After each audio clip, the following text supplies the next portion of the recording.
Hello Leos, welcome to Divine Goddess Tarot. My name is Jessica and this is your weekly Zodiac reading. Let's jump right in and see what energies are coming through for you this week. And in this first line will be exactly that, your predominating energy for this week in November of the 7th, I believe. There we go. Evolution, earth changes, climate change, and transformation. So that is the energy overall, and let's see what your future or higher self is going to say about this energy of change. And like I've been saying, we're on this back spin of moving into different eras with all this eclipse season happening. So we are definitely going through a lot of changes. The fairy Norn, planning, patience, and cooperation. All right, and your spiritual support group, which is your guides, your angels, goddesses, gods, devils, demons, anything that supports you in your push of expansion on this realm. Right, oh, two of them. So opening heart and achievement, effort plus intention. So there we go, I love that. So let's see what maybe is FYI, tips and tricks to get through these energies, or even sometimes it's showing us what an underlying energy is or not being aware of. Oh, right there. Forgiveness. There we go. All right, let's define all these messages further with tarot. See what is going on for you, Leos. So this evolution, transformation, what does this mean for Leos? Knight of Pentacles, Nine of Swords, bottom of the deck, Ten of Wands. All right. So what from the future, what from your higher self do Leos need to know? Right there. Devil, Tower, bottom of the deck is Four Cups. Definitely some changes happening for you, Leos, or it has. So let's see if this is in the future or past tense. We'll clarify that in just a minute. But with your guides right there. All right, King of Swords, Page of Pentacles, bottom of the deck, Knight of Wands. All right, for forgiveness, what is this? There, Wheel of Fortune, Empress, bottom of the deck, Strength. And I'm going to clarify this Tower. Six of Pentacles. All right. All right. So this evolution, and I'll get to this in a minute. I'll get to the Tower in a minute. But let's start over here with this overall energy, and then perhaps I'm really feeling that this is your future higher self just really being clear about if you don't listen to the messages and make your own choices, then that's when we have Tower moments. So right now, during all of these changes, you know, that's a Tower is not necessarily, it doesn't feel good. It really just sucks because it's not really usually what we want. We don't see it really clear. It's the universe's way of really getting us in alignment with what we do want and what our purpose is. And so with that, I really feel this Knight of Pentacles is here with, there's just not a whole lot of movement with this moving forward. And I really feel that because of either everything you've gone through, especially with all of this eclipse energy, with all of the retrogrades, there has been a lot of change. And so I kind of feel like you're coming into this Knight of Pentacles energy of wisdom. You're not really going to take action until you know that you are doing things a little differently. And that's key. And you've got the Four of Cups right down here, which I'm really feeling for this reading is the energy of not a whole lot of movement. It's choosing what you want to do first before you actually do it.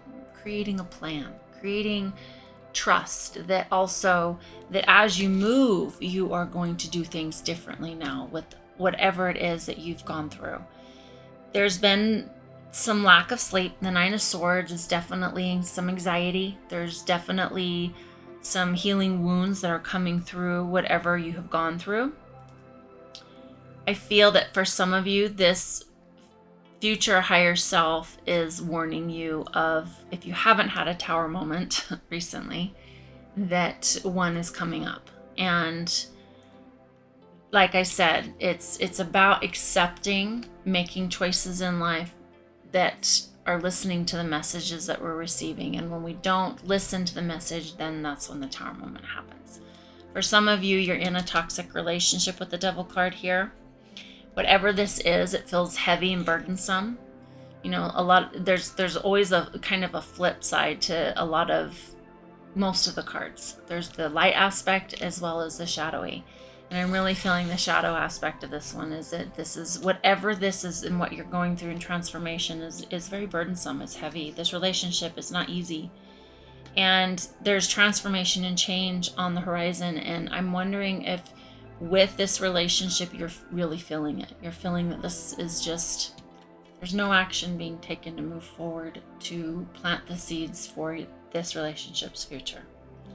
And so with your future higher self, with this planning, patience, and cooperation, if some of you are in a toxic relationship, your higher self is saying it's time to make a plan.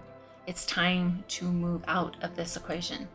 It's time for change. And you're not stuck.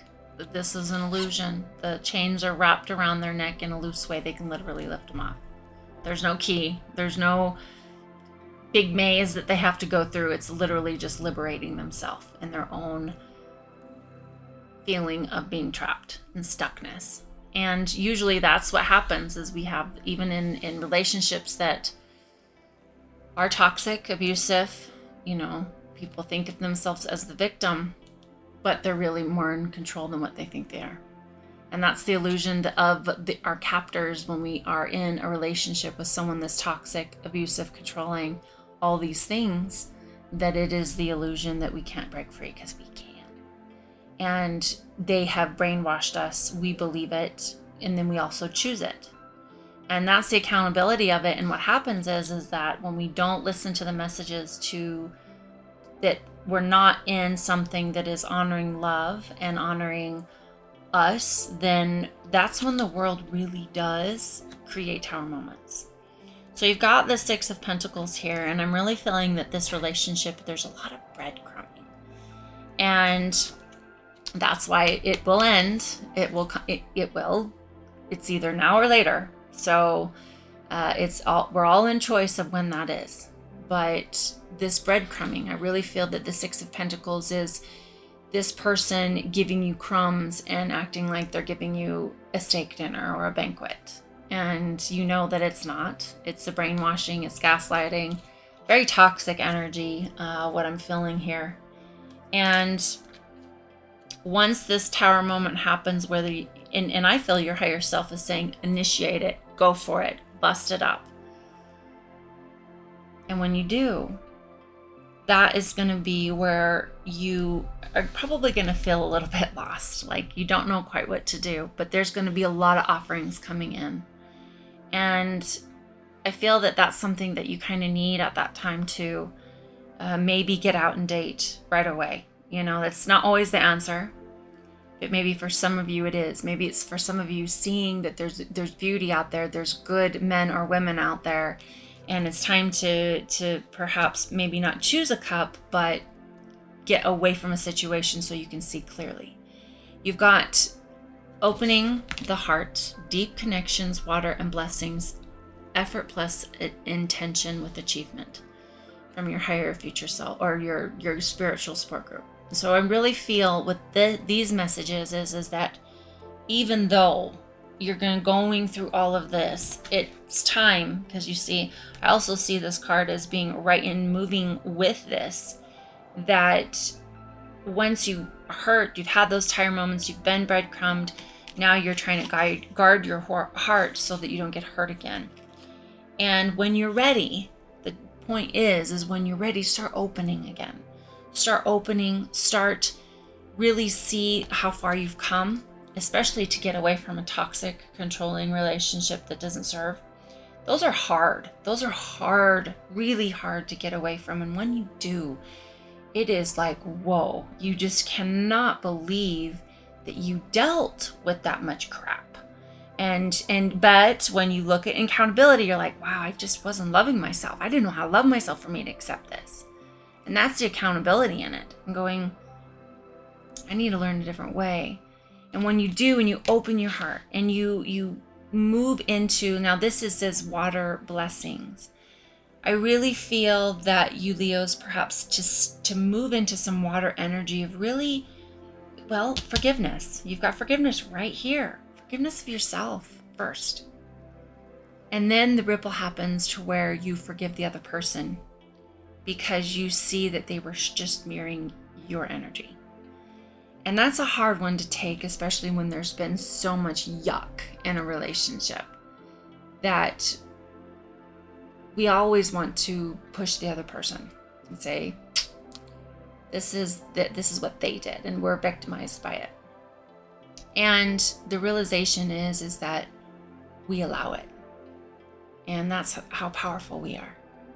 And that's something that not always is taught, is that, oh, well, I was just this person's victim, rather than, wow, I allowed this in my life because I wasn't loving myself. I didn't know how to love myself, and I'm learning a different way. I'm going to learn a different way to communicate with this King of Swords energy. I'm going to learn a different way to be able to be love and receive it and know when it shows up. Know when I have someone that's really going to give me a substantial offer of love because it matches my own love. And that's the set point, is of the love for ourselves, the respect for ourselves, the honor for ourselves, the trust within ourselves, forgiveness in ourselves is how we do it all to everyone else. And so this is when we choose this is the achievement, is being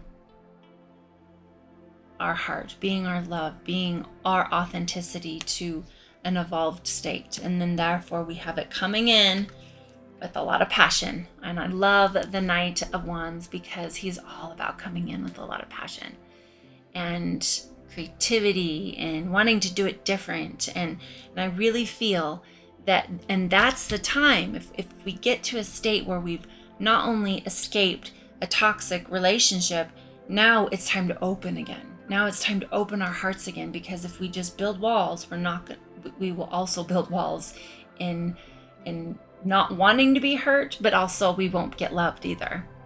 So it's time to open, just like they say, and that's the achievement, is to go through all of this and still not close our heart. Forgiveness wraps all this up beautifully. And when we choose forgiveness, you got the Wheel of Fortune, the Empress, and Strength. Boom. That's it. That's the magical, I don't know, I guess vanilla of the recipe of everything, or the bridge of the catalyst to move everything is the continue to open the forgiveness. And when we do that, then we create that Wheel of Fortune energy in our life, and we create the actual thing we want. We don't burn all the bridges and, live on a deserted island, and we can't have love. We can't have experiences if we don't continue to open and forgive ourselves and others. So this energy is very nurturing. It's loving with that Empress. And I feel that when you move into that energy, you also become very attractive. That is something that glows on the outside when you have all of these beautiful forgiveness, love. Your heart is open again. You're not closed. You're vibrating differently. You're bright. You know how when you start dating someone new, everyone goes, you're glowing, especially when you find love, especially when you have that sparkle back. Everyone's always like, you're glowing. And it gives you that hope to trust again too. And relationships do that. We have to first start it ourselves. And then when we find that love and a partner that can sparkle that love back and respect, and then we're able to even shine more and move further into that, because we also then help each other heal in a better way by another relationship. Relationships are the people growing machines, and they're scary and they're uncertain and they push us. So when you do all of this, it takes a lot of strength. Power versus force. This is something that is there's so much trust here, but there's a lot of power in that. And so to get to this place of forgiveness, opening your heart, it takes strength. This is not for the weak. And here you are in your reading. You have this in spades, Leo. You really do. This is all about you tapping into and embracing your Leo sun sign, if that's your sun sign, or you've got Leo in your chart strongly to where that is saying embrace your strength, but it is power versus force. So you can't force this. This is something that is letting go, being open, and allowing your transformation and your evolution to just be in harmony, and it's a rhythm of moving. And when you find you are in the perfect place, see how it feels, see how it flows. It's for you. When something is easy, it's usually for us. And then of course, and I say that with a huge addendum to it goes easy, and yet stuff will come up to show you where you're still closed or not loving yourself or not trusting. And so relationships do both. They should be easy, and yet they will stop you in your tracks when you're not in alignment with love. And that's called critical mass. That's those parts where you go, no. We have to teach each other now how to love and love each other. So communication, you've got a lot of that King of Swords energy is really profound here for learning how to communicate in a different way. But this is beautiful. Whoever is this energy, remember, take what resonates. Not everything is going to resonate with you, but take what's yours, leave the rest. And I look forward to seeing how this evolves in the future. So I will see you next week for your reading. Thank you so much, Leos.